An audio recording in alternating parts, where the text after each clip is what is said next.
ఇప్పుడే జీ5 app download చేయండి. చూడండి మీ ఫేవరెట్ టీవీ షోస్ ఎప్పుడైనా ఎక్కడైనా. ఇంట్లో వాళ్ళెవరూ హాల్లోకి రావడం లేదు.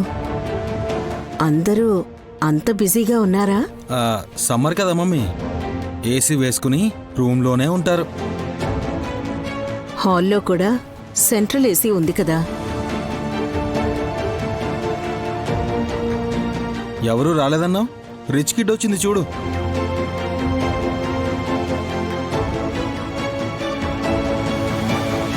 గాయత్రి, దేవి అని కూడా జత చేసి మాట్లాడు మమ్మీ. మా అక్క పేరు పెట్టుకున్న నువ్వు పట్టిందల్లా బంగారమైంది. ఇప్పుడు నేను నీ చేయి పట్నా? ఎందుకు మమ్మీ? Nail polish వేద్దామనరా.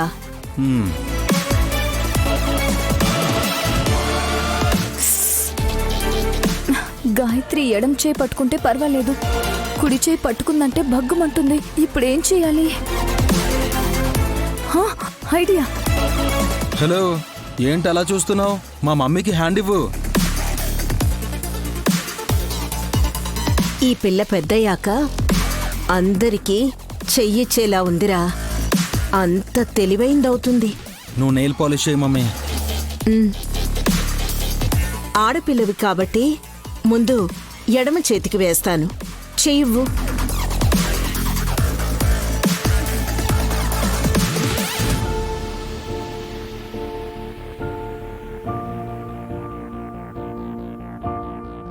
బ్యూటిఫుల్.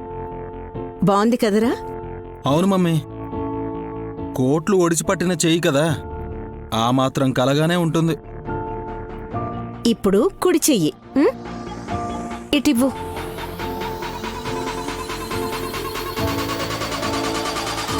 పెట్టనా? దా.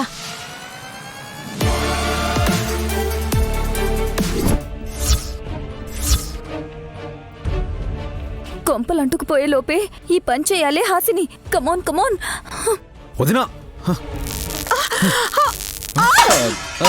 మమ్మీ అయ్యో అమ్మా,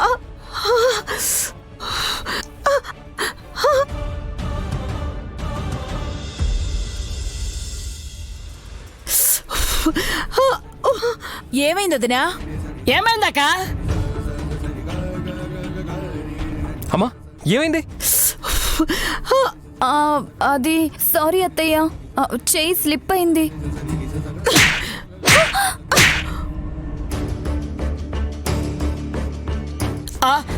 అరే అమ్మా,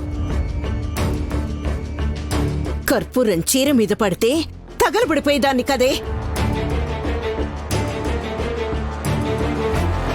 మమ్మీ, మంట కర్పూరంలో నుంచి రాలేదు. అన్నయ్య,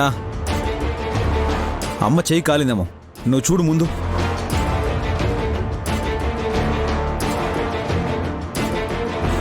హారతి పళ్ళెం పడిపోయిందా?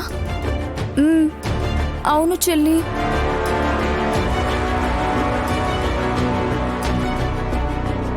నువ్వు బరువు లేకపోతే లేకపోయే, బరువు లేని పళ్ళాన్ని కూడా పట్టుకోలేకపోతే ఎలా? టైం బాగుంది, లేదంటే చీర కాలిపోయేది.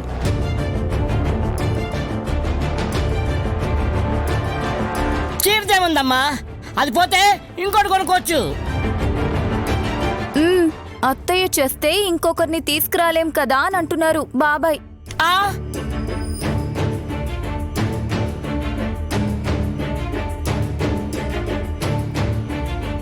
నేను అలా చెప్పానని నాకు కూడా తెలియదమ్మా. ఏయ్, అది కాదు మావయ్య.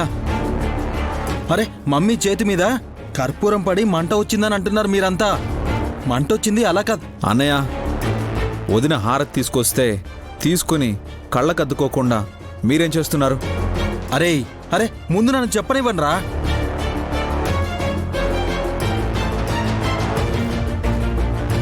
ఏం చెప్తావు? ఫోన్లో తలదూర్చినందుకు సరిగ్గా పట్టించుకోలేదు అంటావు. అరే బ్రో, మనకి నాన్నలిద్దరున్నారు గాని అమ్మ ఒక్కతే. అది గుర్తుపెట్టుకో ముందు. రేయ్,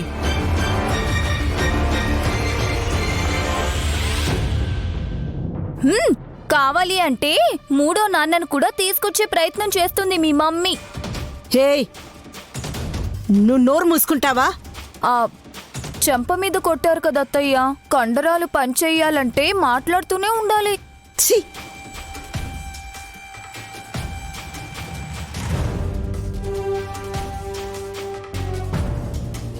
మెంటల్. అయినా హారతి ఎందుకు తీసుకురావాలక్క నువ్వు? పూజ చేసే టైం కూడా కాదు కదక్క.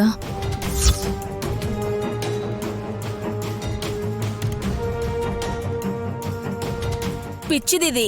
ఎప్పుడు ఏం చేయాలనుకుంటే అది చేసి పడేస్తుంది.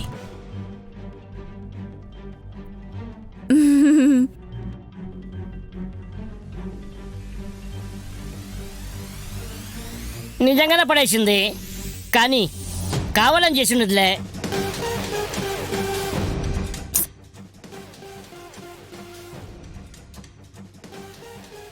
ఏ అసలు మంట ఎలా వచ్చిందో తెలుసా మీకు?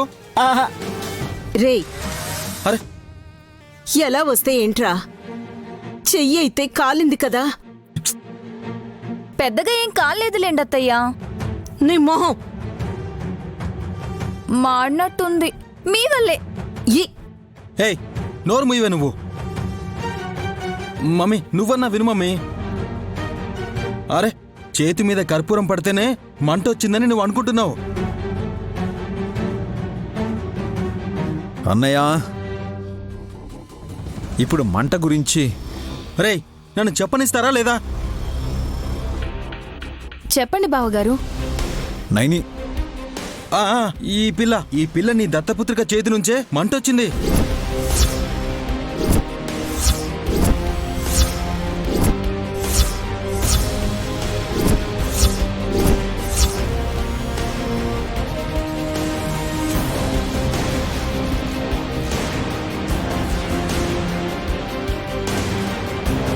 ఏమంటున్నావు బ్రో?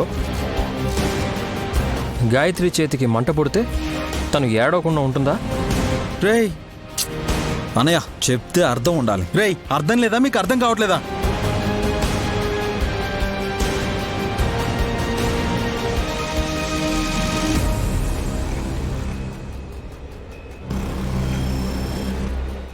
రే నువ్వు ఆగు. అరే ఏమన్నావు? గాయత్రి పాప చేతి వేళ్ళకి నేను నెయిల్ పాలిష్ వేస్తే ఆ చేతి నుండి మంటొచ్చిందంటావా? అవును మమ్మీ. అలా ఎలా వస్తుందన్నయ్య? కొంచెం సెన్స్తో మాట్లాడండి ప్లీజ్. అరే రేయ్ నాకు తెలివి లేదనుకుంటున్నారు. నేను అలా కనిపిస్తానంతే. కానీ ఒక్కసారి చూశానంటే క్యాచ్ చేసేస్తాను. అవును బావగారు,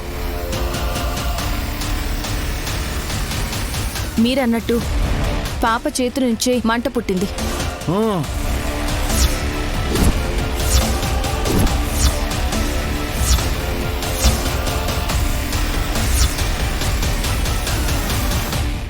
జీ5 యాప్ డౌన్లోడ్ చేసి అన్ని ఎపిసోడ్స్ పూర్తి ఉచితంగా చూడండి.